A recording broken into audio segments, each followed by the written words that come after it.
लोकसभा चुनावों का शोर जोरों पर है। कभी भी तारीखों का ऐलान हो सकता है। ऐसे में बीजेपी की सबसे ज्यादा नजर सबसे ज्यादा सीटों वाले राज्य उत्तर प्रदेश पर है, जहां की 80 की 80 सीटों पर पार्टी कमल खिलाने की तैयारी में है। लेकिन बीजेपी के मिशन 80 के सामने सबसे बड़ा रोड़ा वाली सीट है मैनपुरी, जिसे दिवंगत मुलायम सिंह का गढ़ माना जाता है और जहां से उनकी विरासत संभाल रही हैं उनकी पुत्र वधू अखिलेश यादव की पत्नी और सपा सांसद डिम्पल यादव।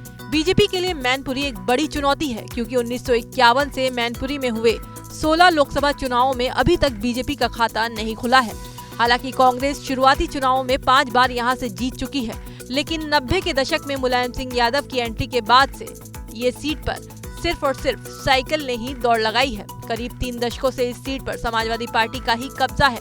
चलिए एक बार नजर डालते हैं मैनपुरी लोकसभा सीट पर बीते 3 दशक के राजनीतिक इतिहास पर।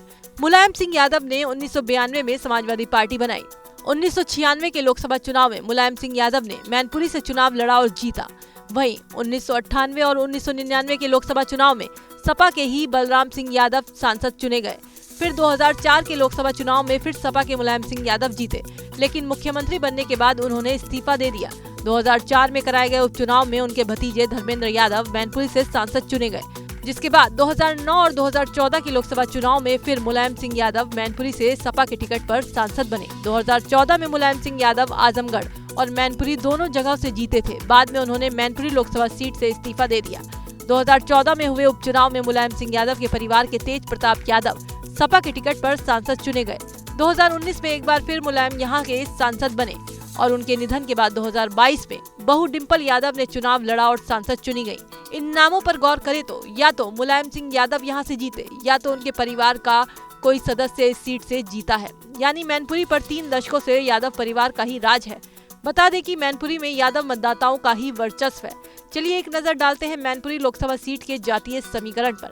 मैनपुरी में 17 लाख से अधिक मतदाता हैं। मैनपुरी में सबसे ज्यादा करीब 4,30,000 यादव मतदाता हैं। इसके बाद दूसरे नंबर पर हैं 2,90,000 की आबादी वाले शाक्य मतदाता।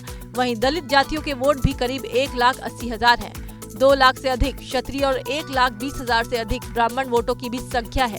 वहीं 60,000 मुस्लिम, 70,000 वैश्य, 1 लाख से अधिक लोधी मतदाता भी चुनाव को प्रभावित करते हैं।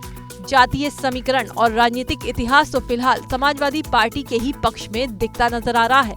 ऐसे में बीजेपी के लिए सपा के इस अभेद्य किले को ध्वस्त करना टेढ़ी खीर होगा। हालांकि विधानसभा सीटों के लिहाज से बीजेपी ने मैनपुरी की 2 सीटों पर उलटफेर किया था, लेकिन दोनों सीटों पर हुए उपचुनाव में फिर सपा ने बाजी मार ली। यानी दबदबा समाजवादी पार्टी का ही रहा। लिहाजा सपा के इस गढ़ में और डिम्पल यादव जैसे मजबूत उम्मीदवार के सामने बीजेपी कौन सा दाव लगाएगी और किस आधार पर किसे उम्मीदवार बनाएगी, इसका खुलासा तो कुछ दिनों में हो ही जाएगा।